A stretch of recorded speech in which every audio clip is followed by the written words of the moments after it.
All praises to Yahweh. All right. All praises, man. This is WFILA coming back with another video through the Spirit. And like I said, we had a mighty camp through the Spirit in North Hollywood. And, brothers brought it out. And even though it was a mighty camp, but the thing was, we were vexed the whole camp because there was a thorn in our side the whole time. And so we had to basically deal with him the whole time. And that wasn't the most pleasing thing. But anyways, I'm gonna hop straight into this. In this video, I want to touch on nothing is forever besides the kingdom of heaven, right? Besides the things that God has prepared for his chosen. That's what's forever. But nothing is forever here in this realm that we live in. We understand that. I mean, there's even a saying that, people say nothing lasts forever in the world even, but they'll even tell, Esau will tell you, there are two things that are certain in this life, death and taxes. So even taxes are not forever. And if you believe in the Bible, death is not forever, because death shall be swallowed up in victory, pursuant to the book of 1 Corinthians, the 15th chapter. And the 50th verse on down talks about how death will be swallowed up in victory. All right. So that's what's going to happen pursuing the prophecy in the kingdom of heaven. Death is going to be swallowed up because the Lord overcame death. He overcame the sorrows of the world. He overcame the tribulation of the world. So that's something that we're looking forward to. But nevertheless, we're still also looking forward to what? All this stuff that we deal with in this life, it's not forever. So, and this ties in exactly with eating, drinking, and being merry. Why? Because it's the new moon. We celebrate the new moon, the dark moon. Okay? If you celebrate it a different way, hey, all praises. If you say it's the first crescent, if you say the new moon is the full moon, hey, more power to you, brother or sis. You know what I'm saying? Hey, look, if you're fully persuaded in your mind that you truly believe this is the new moon and how it should be kept, even though we as a body of watchmen for Israel may disagree, Salakia, or me personally, I may disagree as well. Hey, look, at least you're rehearsing the righteous acts. It's about rehearsing the righteous acts right now. All the doctrine that we're keeping and that we teach is all built upon what? The first foundation, which is Yahweh Shah, which is faith. Because faith is Yahweh Shah and Yahweh Shah is faith. Okay? What does that mean, Yahweh Shah is faith? Because in the Bible, faith is associated with Yahweh Shah. Because before Yahweh Shah came, there was what? There was the lack of true faith. Yes, you did have brothers and sisters that did believe in the Most High. But now we are justified through Yahweh Shah by the simple fact that we believe on him and that he has we have believed that he gave his life for the nation of Israel, and therefore we become justified in the eyes of the Lord because we actually truly believe that, right? And belief is something deep. Okay, even the famous psychologist and philosopher of modern day, some of you guys may know him. His name is Jordan Peterson. Yeah, he's an Edomite. But we understand that there is wisdom. These heathen have some wisdom as well. And so even he would say that a lot of people that say they believe in the Most High don't really know what they believe in and really what that entails. When you say you believe in the Most High, what does that actually mean? And that's what he's basically saying. So that's what we're saying as well. What do you mean by you believe in the Most High, right? And when we say that, obviously we say, okay, faith and works. But going back to the topic, hey, nothing here in this world is forever. So the things that we see before us, the things that the Most High has given us, sometimes we have to sit back and appreciate what the Lord has given us. Sometimes we have to, because a lot of times we be in our mind and we're not content with what the Lord gave us. You may have a studio apartment and you're looking for you want a 1-bedroom, you want more space. You want to be in a better apartment. We're always looking for more. And the Bible describes the human nature to be like that. That we would always want more. The satisfied. Okay? Our eyes are never satisfied. We see a lot of things. That's the what? The lust of the eyes. 1 John chapter 2, verse 15. The lust of the eyes. The pride of life. So we see every day our bodies, our minds lust after things that we truly don't actually need. We understand according to the Bible, the book of Sirach, Ecclesiasticus, that the necessary things for man, food, shelter, water, raiment, okay, things to build with, and that's it. It's really short, in which God has said is necessary for our life. But what do we do in our human nature? We lust after things that we really don't need, right? And we feel and we compare ourselves. We compare ourselves to others, and that takes away from what we are seeing now. Like it says in the book of Ecclesiastes, the 9th chapter, if I'm not mistaken, it says that what? It says that I'm gonna try to quote it as much as I can.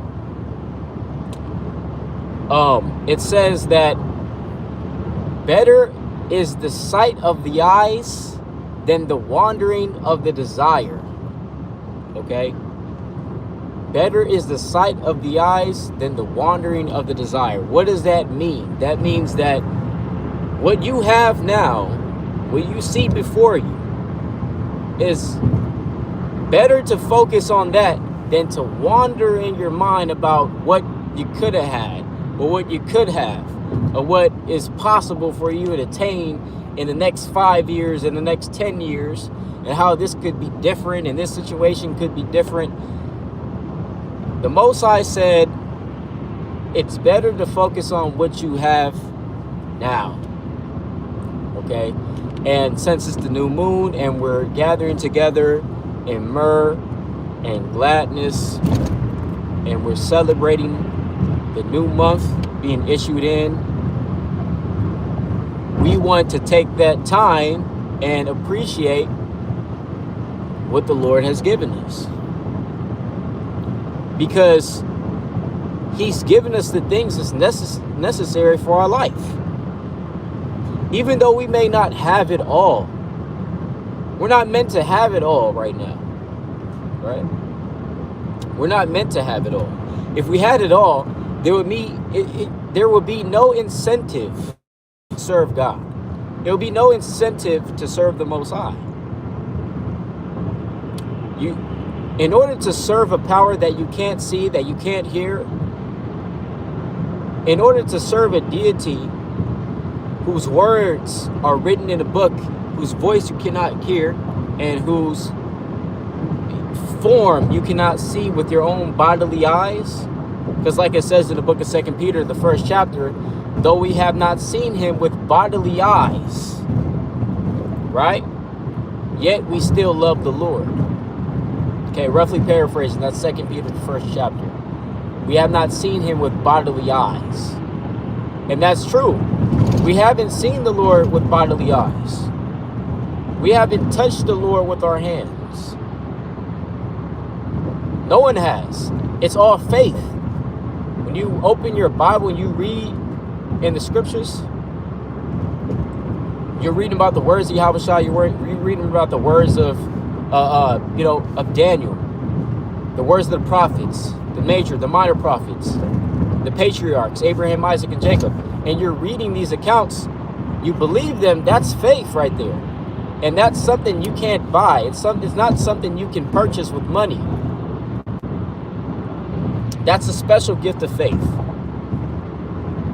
So, with that in mind, going back to what I was originally saying, sometimes we want to take these opportunities to just sit down, appreciate what the Lord has given us, even though it may not be all that we desire, even though that it may not be all that we're attaining for. Because in due time, if the Lord wants you to have it, you're going to have it. The Most High wants you to have this new car, you're going to have that new car. The Most High wants you to have a wife, in terms of the woman. He wants you, you want a husband, whatever the case may be, that you want in righteousness. Remember how I say in righteousness, okay? Just because, you may serve the Most High doesn't mean that you're going to just get you're going to get a private jet, all right? We're saying things in righteousness and not in vanity. You see what I'm saying? So that's the topic of the video, is sometimes sitting down and appreciating what we do have. We have to take these moments to do so, because if we lose ourselves in deep waters, like the Lord said in Proverbs chapter 20, the counsel of the heart of man is like deep water. You can drown yourself in your own wants and desires and make yourself unhappy just because you don't have that new Tesla model, just because you don't have that brand new iPhone that's out, just because you don't have that brand new car, that brand new 2026 Toyota, whatever that our hearts lust after. But look at what you do have. At least we have a car.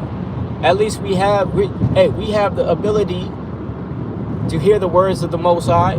We have the ability to understand the words of the Most High.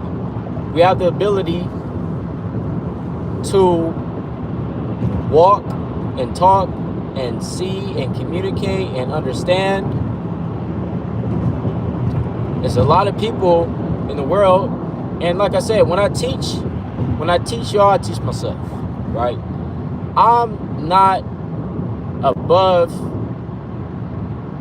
any other. When I teach this, and when I say this, I'm not saying that I'm the perfect man at all, right? What I am saying is this: we all need to sometimes step back and appreciate what we have. Because again, when that mind goes there and it starts wanting these things, it will start to question, oh wait, why don't I have that? Why don't I have this job? This is my dream job. This is my dream career. Why don't I have that? Why don't I have X, Y, and Z? And once you start asking yourself that, once you start diving into the deep waters, that's when you're going to start to not appreciate the Lord. It's very useful to be appreciative, because when you're appreciative, okay, that's a form of being content. And as the Lord said in the book of 1 Timothy, the 6th chapter, that we want to be content. There's a difference between being hungry to the point where you lose everything because you're chasing after too much. If you chase after too much, you're going to lose it all. You're going to lose everything that you already had. Right? There's a balance. You want to be hungry. You want to go after it. By all means. By all means. Brothers may go to university and study an engineering degree. They get out of college. They work at Lockheed Martin. They work at, Boeing. And they're making 6 figures. All praise to the Most High. Hey, he got after it. He studied hard. Graduated. Top of his class. Whatever the case may be. And he was able to get that and secure that. And now he's able to provide for he's able to provide for his family.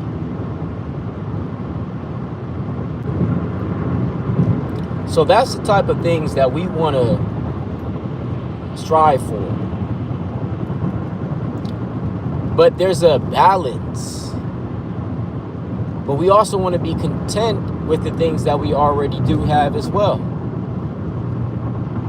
Because if we aren't content, that means we're not appreciative of what the Lord has already done for us. Like I said before. Here I am. I have a nice car. I have, hey, let's just say this is a scenario, right? A scenario. I have a rib, children, nice car, a place to stay. Maybe the money is not as much as I would like it to be, but it pays the bills. Food is on the table.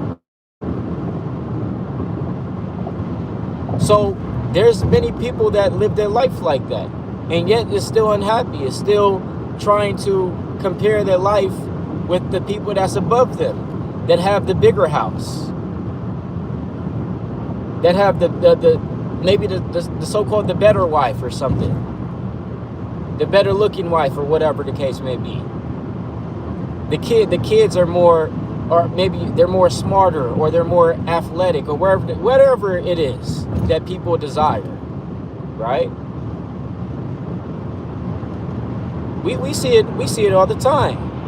We see the end, and again, when that happens, that's also touching on the 10th law of the Bible, which is what?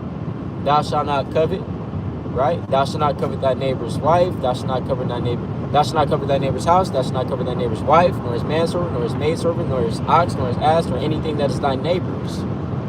10th commandment, Exodus chapter 20.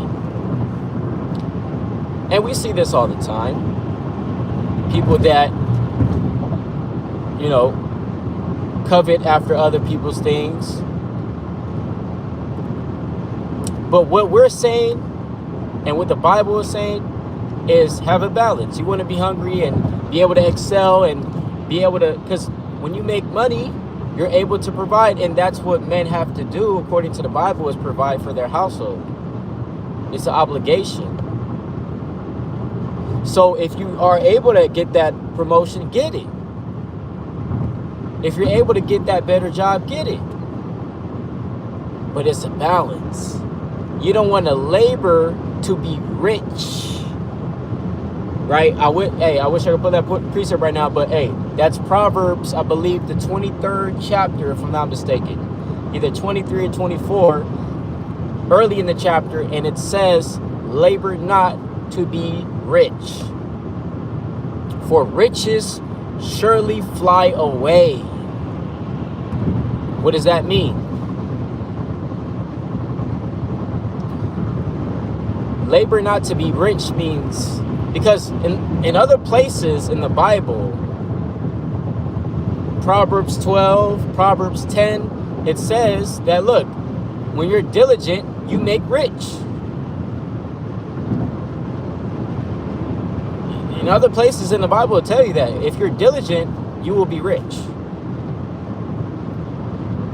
And that may not just be talking about financial gain. And it may not just be talking about your net worth is $4 million. It may not just be talking about that. It could be talking about a number of things. But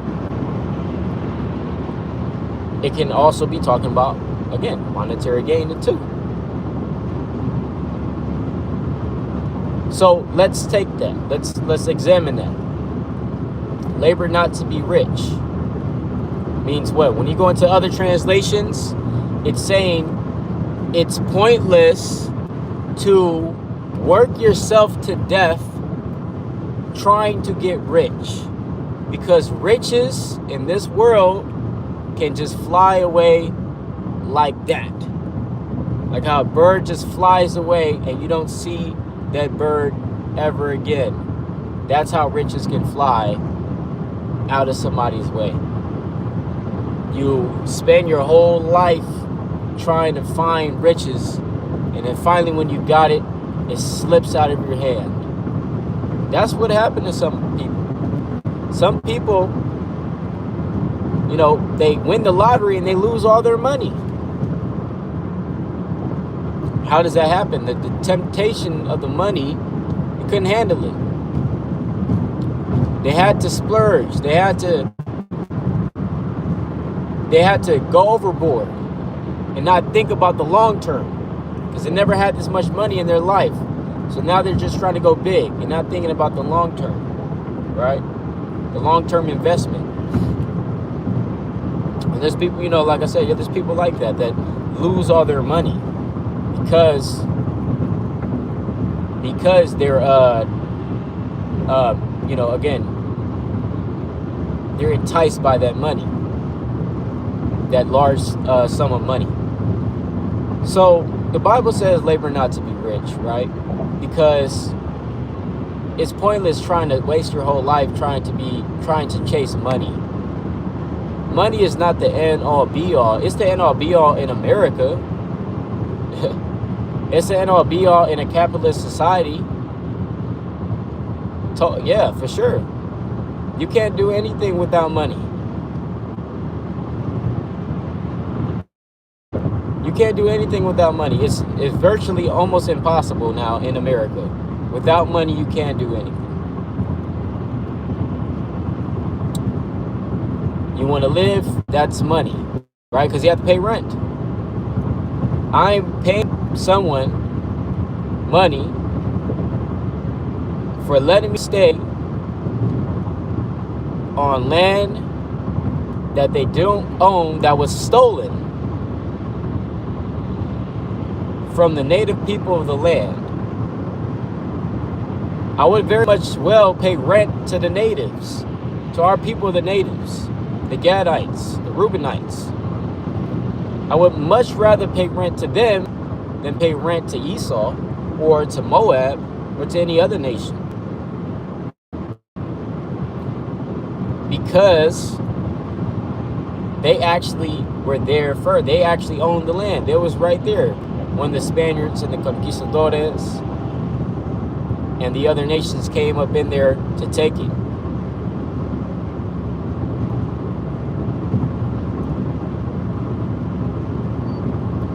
We know that all hell is going to break loose soon. When we say soon, we're not saying we know indefinitely when the Lord is coming back. We're not saying indefinitely that we know when the Lord is coming back and making his second coming. What we do know is, according to prophecy, he's coming quickly. So on that day when all hell breaks loose, you labored your whole life to try to be rich.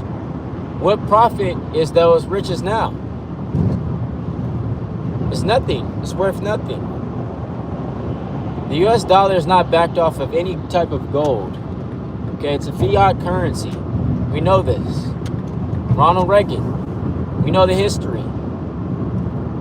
It's not backed off of gold. It's backed off of promise. It's backed by a military. It's backed by the U.S. military. That's really what it is. The nations know that the U.S. military is strong. Therefore, they're not going to question or even dare to question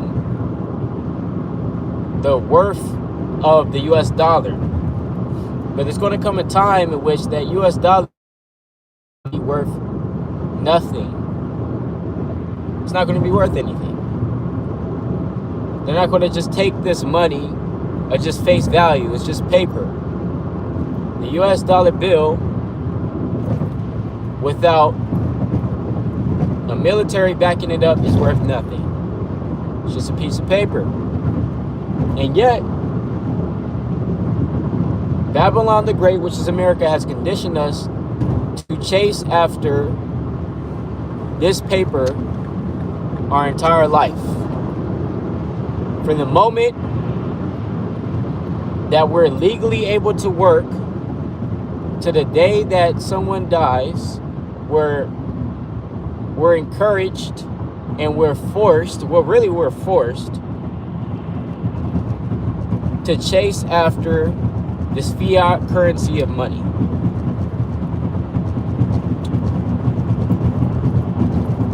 Why? So that we can live. It's not that so we can be rich necessarily. No, schools don't teach you how to be rich. High schools don't teach you how to beat the system. They are a part of the system.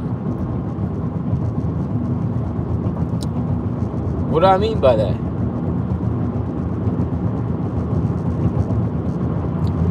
It means that they're training individuals to be good workers. Don't question anything. Do as you're told. Sit down. Be in school for 8 hours in a day. Your shift starts at 8:30 in the morning and it ends at 3:30. That's how schools operated, right? Like clockwork. The bells. They ring the bell every period. Like clockwork. That's what was done in the factories. Same type of bells were rung when the workers had to switch operations in the Industrial Revolution. And also after that too. So they modeled the same type of, they had the same type of model when it came down to public schooling. So this is how Esau has influenced the world to chase after this dollar, throw your whole life away, chase after this dollar. And again, a lot of people that's out here working very hard. They're working very hard, whether they're working in a job that requires it's very physically demanding. There's people that work overnight shifts. There's people that work relentless hours just to come home and not be able to rub 2 pennies together. And that's right. That's true. Not be able to afford groceries. Not be able to afford a new car. Not being able to afford a lot of the things that we should be able to because of the work that we put in. In the Bible, in Matthew chapter 20, it's the penny a day parable. And it shows you the Hebraic culture. Under Hebraic law, the Mosaic law, if you hired a worker to work for you, each day that he worked, at the end of that day, you have to give him his pay. You don't wait to the end of the week. You don't wait till the every 2 weeks. You do it right there. At the day that he worked, at the end of the day, you give him his pay.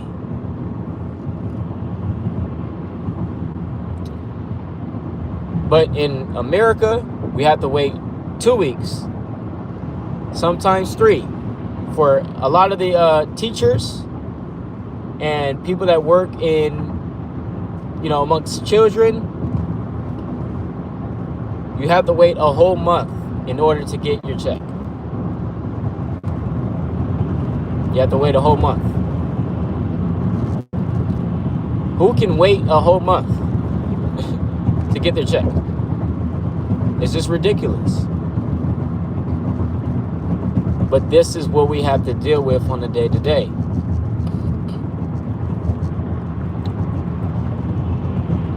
So, fast forwarding,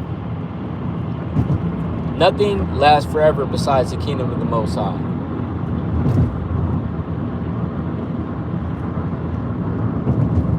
So, why fret ourselves too much over the things that we can't control?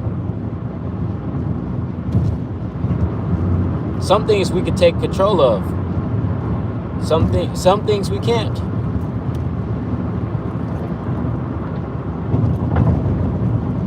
We can take control of our life, but we may not be able to control others. The things that we see before us, the things that the Most High has given us, all praise to the Most High. He was able to give you these things. Let's sit down for a moment and say, hey, look, the water Yahweh. The water means thank you, Yahweh, the name of the Father, Most High, in the Paleo Hebrew.